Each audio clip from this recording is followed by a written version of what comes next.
Genèse 14.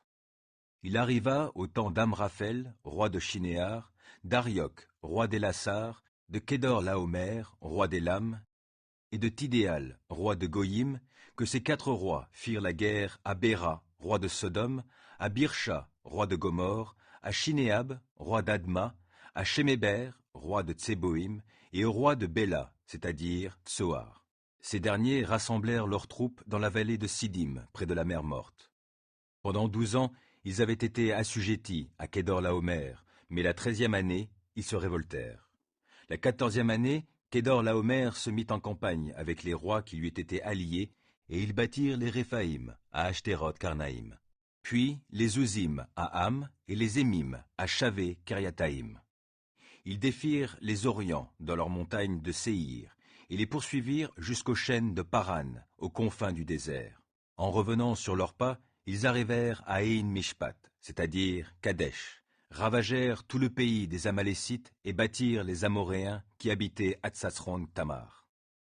C'est alors que les rois de Sodome, de Gomorre, d'Adma, de Tseboïm et de Béla, c'est-à-dire Tsoar, s'avancèrent et se mirent en position de combat dans la vallée de Siddim, en face de Kédor-Laomer, roi d'Élam, Tidéal, roi de Goyim, Amraphel, roi de Shinéar et Arioc, roi d'Élassar.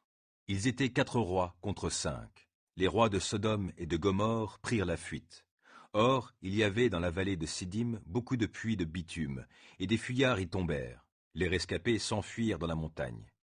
Les vainqueurs s'emparèrent de tous les biens de Sodome et de Gomorre. Ils prirent toutes leurs réserves de vivres et s'en allèrent.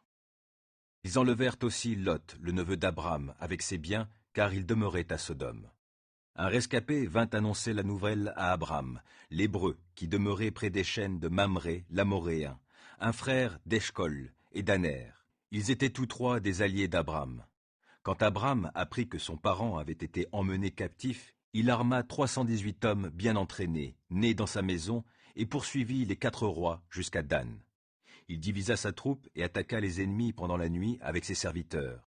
Il les battit et les poursuivit jusqu'à Oba, au nord de Damas. Il y récupéra tout le butin, il ramena aussi Lot, son parent, ainsi que ses biens, les femmes et les autres prisonniers.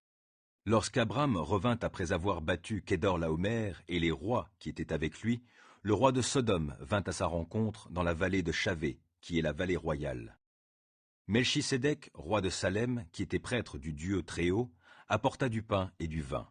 Il bénit Abram en ces termes.